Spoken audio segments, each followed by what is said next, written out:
जय हिंद, वंदे मातरम। दोस्तों, आज क्लास में पढ़ेंगे जैसा कि आप सब देख पा रहे हैं यूपी बोर्ड एग्जाम 2024 कुछ महत्वपूर्ण प्रश्नों के बारे में यहाँ पे चर्चा की जाएगी। बाबू, जैसा कि आप सब देख पा रहे हैं यूपी बोर्ड पेपर 2024 जो होना है आज की डेट में 4 तारीख तीसरा महीना 2024 को कंप्लीट फिजिक्स एक ही नजर में पूरा देखेंगे। तो आइए समय को न गंवाते हुए पूरे क्वेश्चन आपको दिखाई दे रहा है। वैद्युत द्विध्रुव के कारण वैद्युत क्षेत्र की तीव्रता अच्छी या निरक्षीय स्थिति में।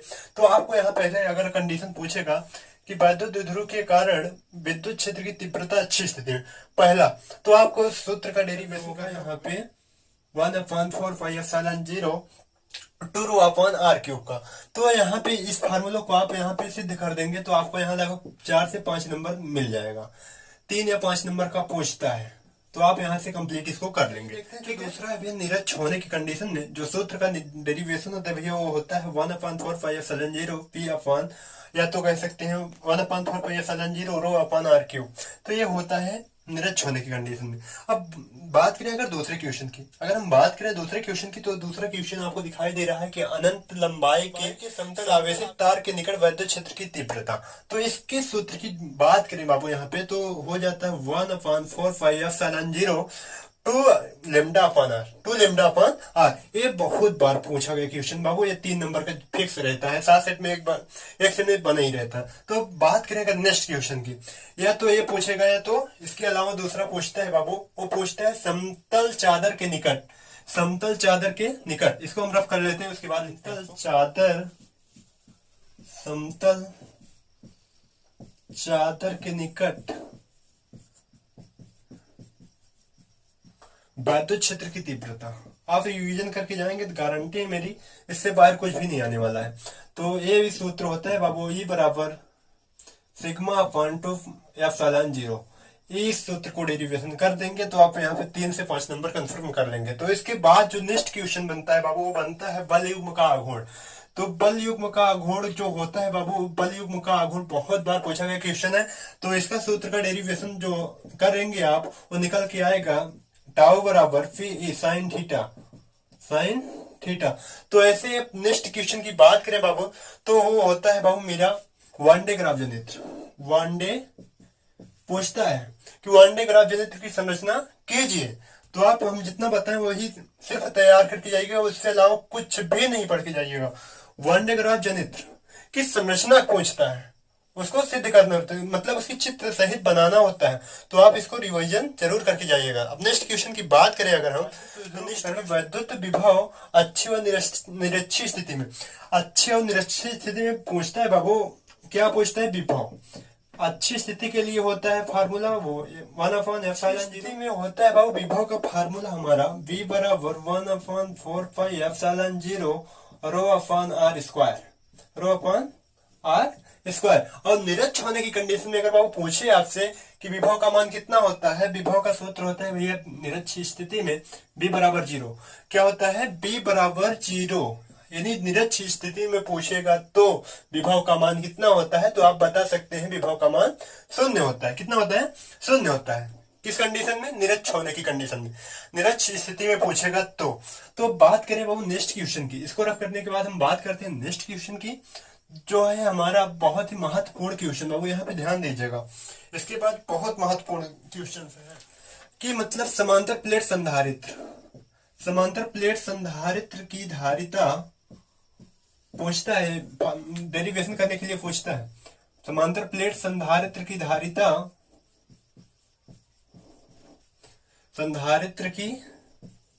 धारिता जब प्लेटों के बीच वायु हो, जब प्लेटों के बीच क्या हो? समांतर प्लेट संधारित्र की धारिता जब प्लेटों के बीच क्या हो? वायु हो। तब बाबू आप डेरिवेशन करेंगे तो फार्मूला निकल के आएगा C बराबर एप्सिलॉन 0 A अपॉन D। आप फार्मूला इसको अगर सिद्ध करेंगे तो यही निकल के आएगा C बराबर एप्सिलॉन 0 अपॉन D। उसके बाद नेक्स्ट बात करें अगर हम इसके कंडीशन होते हैं, जैसा इसका पहला कंडीशन जब प्लेटों के बीच वायु हो। बाबा अगर हम बात करें इसके दूसरे कंडीशन की, दो होता है जब प्लेटों के बीच कोई टी मोटाई का प्रावैद्युत पदार्थ रखा हो, इसकी दूसरी कंडीशन होती है बाबू की जब प्लेटों के बीच कोई टी मटाई का कोई प्रबंधित पदार्थ रखा हो तब इसका D minus T plus T by के। तो इस फार्मूला को बहुत अच्छे ढंग से प्रूव करके जाइएगा बाबू, रिवीजन करके जाइएगा, एक भी क्वेश्चन छोड़ के नहीं आना है, पूरे 70 में 70 करके आना है। तो यहाँ पे अगर हम इसके नेक्स्ट यानी अर्थात तीसरे कंडीशन की बात करें तो बाबू होता है जब प्लेटों के बीच की दूरी और मोटाई समान हो। जब प्लेटों के बीच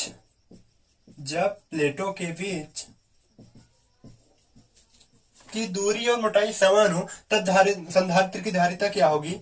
तो होता है भैया एप्सिलॉन 0 ए के अपॉन डी। तो होता है एप्सिलॉन 0 ए के अपॉन डी। ध्यान दीजिएगा, रिवीजन करके जाना है, ठीक है। आप एक भी क्वेश्चन छोड़ के नहीं आना है, 70 में 70 हमको करके आना है, ठीक है। यहाँ से इसको हम रख करते हैं, नेक्स्ट क्वेश्चन की बात करते हैं। जितना हम बता रहे हैं उससे ज्यादा एक भी क्वेश्चन बाहर से नहीं आने वाला है, तो ध्यान दीजिएगा। नेक्स्ट क्वेश्चन की बात करें, क्वेश्चन नंबर 6। वो बाबू आप ध्यान दे के जाइएगा, किरचॉफ का नियम। बाबू क्वेश्चन नंबर 6 अगर बात करें महत्वपूर्ण क्वेश्चन में सबसे महत्वपूर्ण ये भी होता है किरचॉफ का नियम का उल्लेख कीजिए। और इसमें 2 नियम होते हैं, प्रथम और द्वितीय, 2 नियम करके दिया है, तो आप इसको भी तैयार करके जाइएगा। उसके बाद इसी में तैयार करके की संरचना सहित सूत्र का निगमन कीजिए। या तो पूछ सकता है आपसे अथवा करके पूछ सकता है आपसे का कार्य सिद्धांत लिखिए, या तो संरचना सहित सूत्र का निगमन कीजिए, या तो व्यंजक प्राप्त कीजिए, कुछ भी कह सकता है। या तो पूछ सकता है बाबू इसी में विभव मापी की गणना कीजिए, विभव मापी के संरचना सहित सूत्र का निगमन कीजिए, या तो विभव मापी की गणना कीजिए। समझे? यहाँ बाकी बात करें अगर भैया मीटर सेतु के सूत्र की, मीटर सेतु का जो सूत्र होता है भैया ये होता है हमारा R बराबर यस कोष्टक में एल अपॉन 100 माइनस एल। ये होता है मीटर सेतु की सूत्र का डेरिवेशन। अब हम बात करें अगर व्हीट स्टोन सेतु की बात करें तो इसका फार्मूला होता है भैया P बट्टा Q बराबर R बट्टा एस। इसको हमको प्रूव करके दिखाना होता है, तब हमको जाकर यहाँ से 5 नंबर मिल जाते हैं। बहुत आसान होता है, आप रिवीजन करके जाएंगे तो गारंटी है कि आप 5 नंबर। बात करें अगर सूत्र का तो यहाँ पे होता है R बराबर स्मॉल r बराबर कैपिटल R कोष्टक में L1 अपॉन L2 माइनस 1। अगर हम बात करें बाबू विभव मापी के सूत्र का तो होता है स्मॉल r बराबर कैपिटल R कोष्टक में L1 अपॉन L2 माइनस 1। तो इसको भी आप अच्छे से तैयार करके जाइएगा। इन तीनों में से एक न एक जरूर आपके पेपर में फंसा रहेगा और यहाँ से आप 5 नंबर करके आएंगे। तो अब बाबू हम नेक्स्ट क्वेश्चन की बात करें। अब भैया यहाँ से अगर हम नेक्स्ट क्वेश्चन की बात करें वो होता है हमारा 7वां नंबर क्वेश्चन, और वो होता है बहुत इंपॉर्टेंट क्वेश्चन की बात करने जा रहे हैं, तो ध्यान से देखिएगा। पूछते भी लॉरेंज बल किसे कहते हैं, इसके सूत्र का व्यंजक प्राप्त कीजिए। लॉरेंज बल जब कोई आवेशित कण किसी चुंबकीय क्षेत्र में गति करता है तो वहां पर एक बल लगता है, जिसे हम कहते हैं लॉरेंज बल। क्या करता है, जब कोई आवेशित कण किसी चुंबकीय क्षेत्र में गति करता है यानी भ्रमण करता है, घूमता है, यदि आप यहाँ पे घूमेंगे तो कुछ ना कुछ बल तो लगाएंगे ना। अगर बल लगाएंगे तो बाबू यहाँ पे वही बल क्या कहलाता है, लॉरेंज बल। किस में होना चाहिए, चुंबकीय क्षेत्र में। चुंबकीय क्षेत्र को हम गुणे के चिन्ह से प्रदर्शित करते हैं, इस बात को ध्यान दीजिएगा। भैया अगर लॉरेंज बल के सूत्र का व्यंजक प्राप्त करेंगे तो आपका आएगा QVB sin थीटा बराबर F, अर्थात F बराबर QVB sin थीटा। ये हो जाएगा आपका क्वेश्चन नंबर 7 यहाँ पे कंप्लीट। अब बात करें नेक्स्ट क्वेश्चन, इसी में हम बात करें अगर बाबू बहुत महत्वपूर्ण क्वेश्चन जो हर बार पेपर में इसको पूछना तय है। लगभग अगर 7 सेट बना है तो 3-4 सेट में वाला क्वेश्चन जो बताने जा रहे हैं वो पूछेगा। तो आप यहाँ पे स्किप मत करिएगा, ध्यान दीजिएगा। तो समांतर धारावाही चालक तार के बीच चुंबकीय बल का सूत्र। दो समांतर धारावाही चालक तार के बीच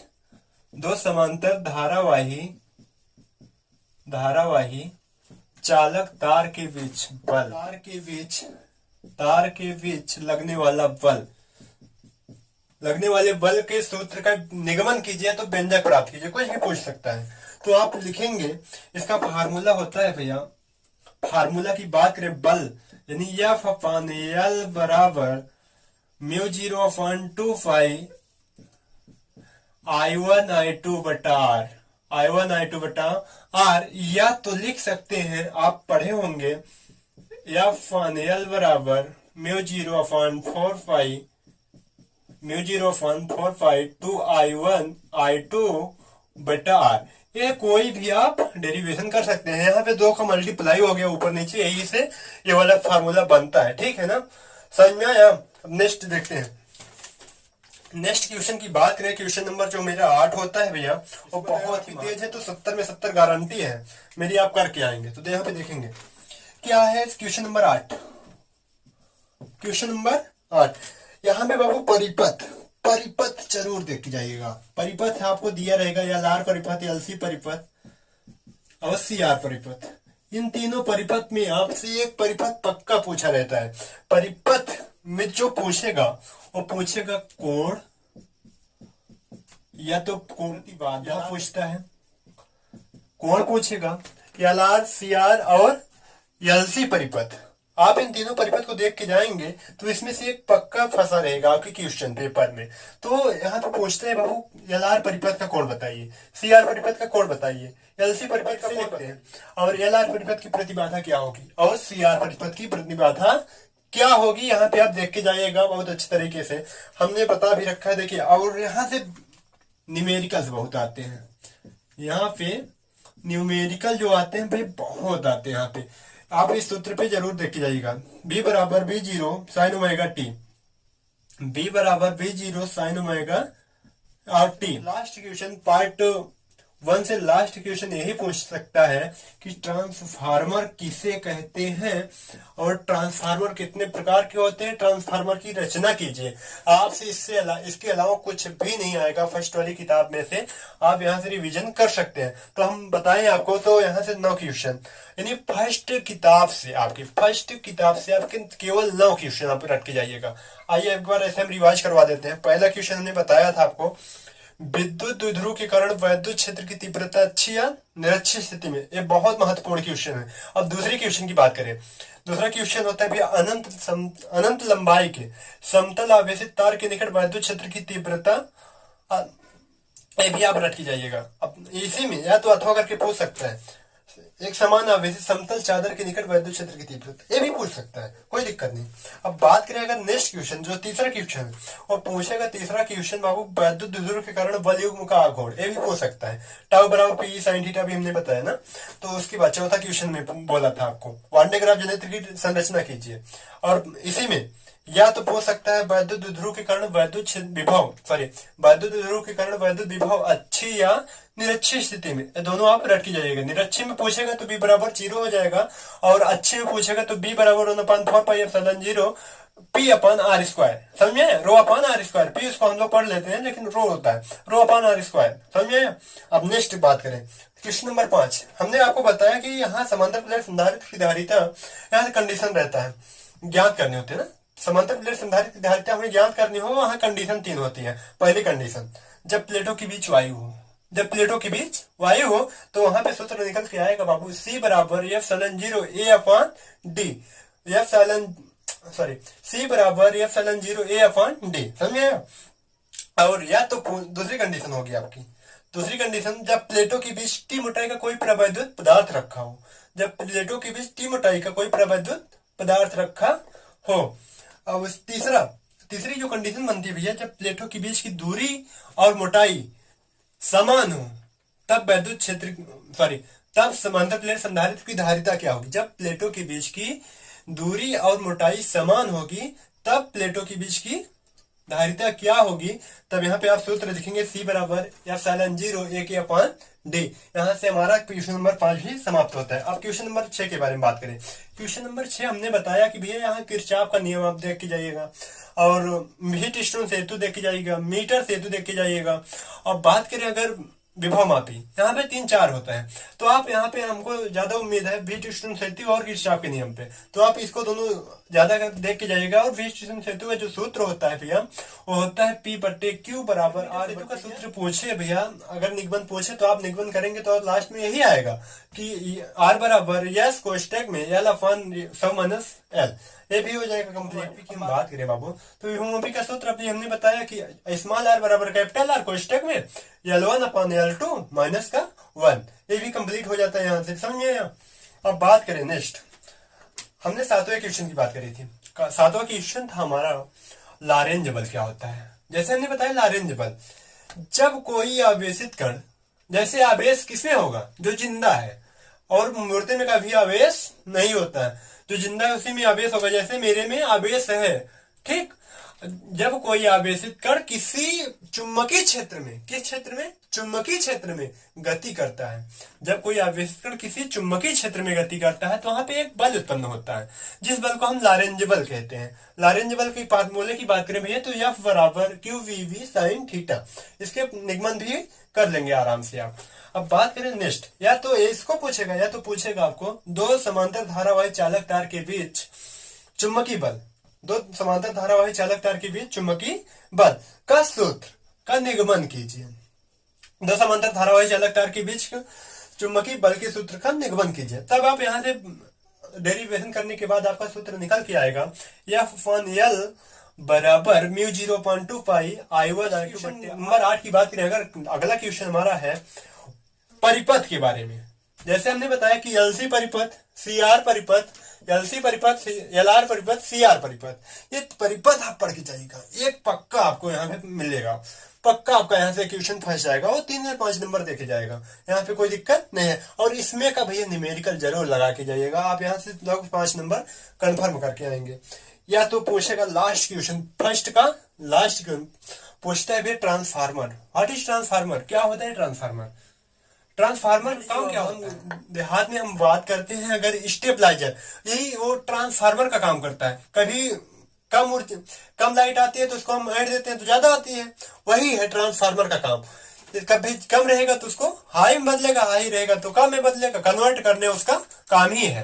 तो आप यहाँ समझ सकते हैं यार कि मतलब ट्रांसफार्मर का काम होता है उच्च धारा को निम्न धारा में परिवर्तित करना, निम्न धारा को उच्च धारा में परिवर्तित करना, ये इसका काम ही है। आप यहाँ से समझ सकते हैं। या तो आप समझ सकते हैं अपने घर में जो लगा होता है उसको क्या कहते हैं, स्टेबलाइजर।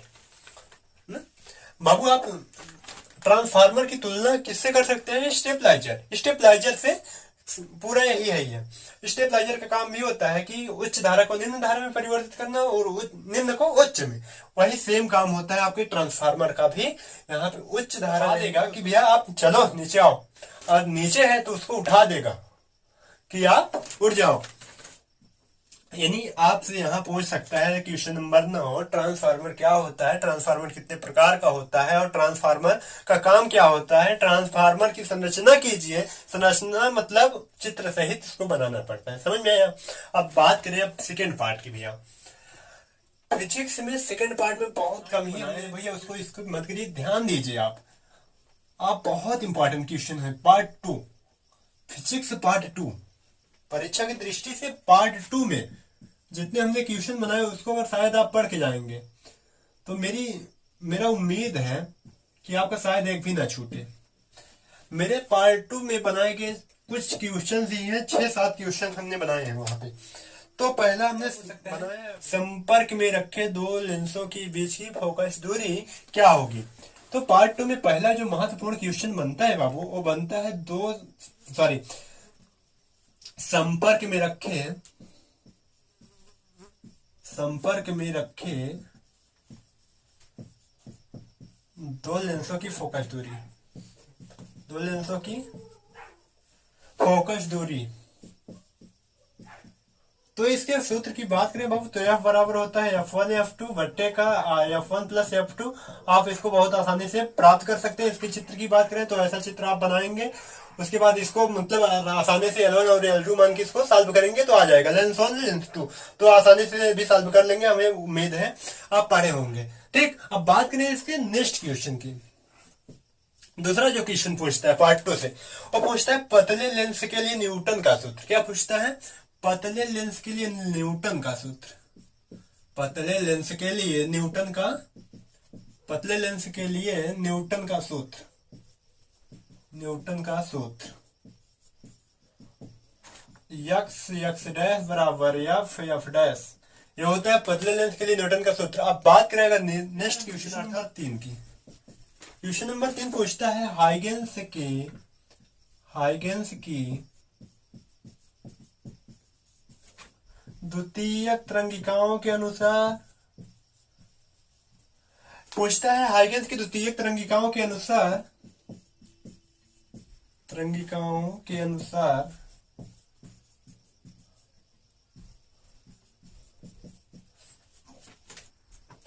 पूछते हैं बाबू, ध्यान दीजिए क्वेश्चन नंबर 3 बहुत महत्वपूर्ण है, बहुत बहुत बहुत बहुत बहुत महत्वपूर्ण है। तो पूछते हैं हाइगेंस की द्वितीयक तरंगिकाओं के अनुसार परावर्तन या अपवर्तन के नियम की व्याख्या कीजिए। बहुत इंपॉर्टेंट है, हर बार परीक्षा में पूछता है, हर बार लगभग 7 सेट पे 2-3 सेट में पूछा ही रहता है। आखिर मूंद की इसको रिवीजन करके जाइएगा। हाइगेंस की द्वितीयक तरंगिकाओं के अनुसार अपवर्तन या परावर्तन के नियम की व्याख्या कीजिए। आप यहां से बहुत अच्छे तरीके से यहाँ पे व्याख्या करके जा सकते हैं। हमें उम्मीद है कि आप सिद्ध कर लेंगे कि कोण आई बराबर कोण आर होता है। फर्स्ट नियम यही, परावर्तन का नियम यही होता है किसकी, हाइगेंस की द्वितीयक तरंगिकाओं के अनुसार। अब परावर्तन के नियम की व्याख्या करने को कहेगा तो आप सिद्ध करना पड़ेगा आपको कि कोण आई बराबर कोण आर होता है। अगर बात करें अपवर्तन की, हाइगेंस की द्वितीयक तरंगिकाओं के अनुसार अपवर्तन के नियम की व्याख्या करने के लिए कहेगा तो आप n बराबर सिद्ध करेंगे sine i upon sine r, sine i upon sine r. आप अगर बात करेगा परावर्तन की तो आप सिद्ध करेंगे कोण आई बराबर कोण आर, लेकिन अगर बात करेगा अपवर्तन की तो ध्यान दीजिएगा n बराबर साइन आई बटे साइन आर, इसको सिद्ध करके आएंगे। समझ में आया? अब बात करेंगे नेक्स्ट क्वेश्चन की, क्वेश्चन नंबर 4। हम बार बार कह रहे हैं, पढ़ के जाइएगा। क्वेश्चन नंबर 4 बहुत इंपॉर्टेंट है। फिर हम किसी पतले लेंस के लिए, किसी पतले लेंस के लिए बहुत इंपॉर्टेंट है भैया परीक्षा की दृष्टि से। क्वेश्चन नंबर 4 किसी पतले लेंस के लिए अपवर्तन का सूत्र, अपवर्तन का सूत्र,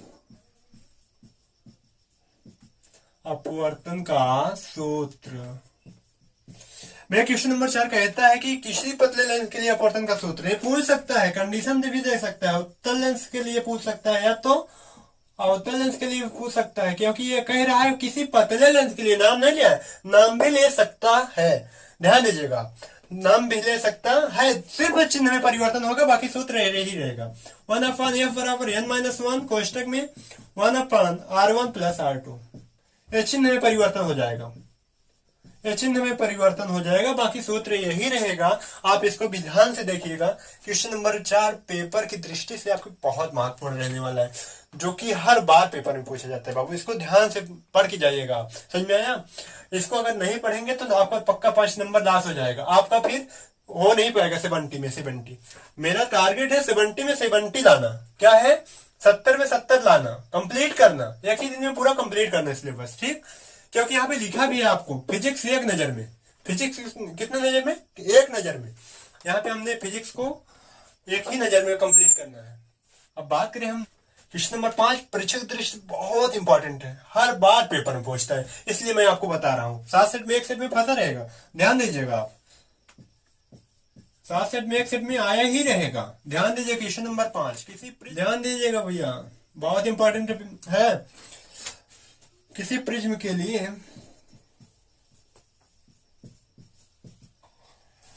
उसके पदार्थ के अपवर्तनांक का, उसके पदार्थ का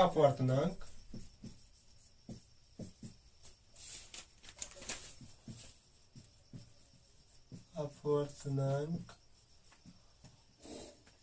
का व्यंजक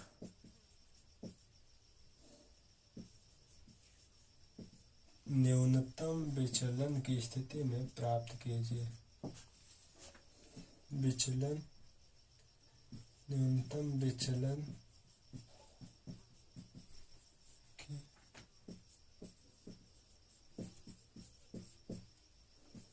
स्थिति में प्राप्त कीजिए।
दिखा था यार।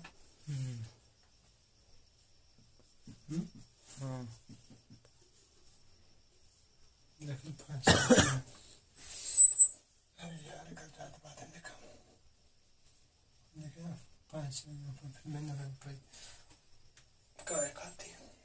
बाबू 7 सेट में तो 2 सेट में पक्का ही आया रहता है, पूछा रहता है। तो आप क्वेश्चन नंबर 5 को पढ़िए। यहाँ पे लिखा है किसी प्रिज्म के लिए उसके पदार्थ का अपवर्तनांक का व्यंजक न्यूनतम विचलन की स्थिति में प्राप्त कीजिए। ध्यान दीजिएगा यहाँ पे क्या पढ़ा है, किसी प्रिज्म के लिए उसके पदार्थ का अपवर्तनांक का व्यंजक न्यूनतम, यहाँ पे ध्यान दीजिएगा, मैंने यही पे है बाबू, क्या देखना है यहाँ पे, न्यूनतम विचलन की स्थिति में व्यंजन प्राप्त करना है।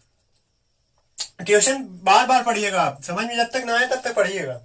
किसी प्रिज्म के लिए उसके पदार्थ का अपवर्तनांक का व्यंजन न्यूनतम विचलन की स्थिति में, ध्यान दीजिएगा यहाँ पे न्यूनतम विचलन की स्थिति में प्राप्त करना है।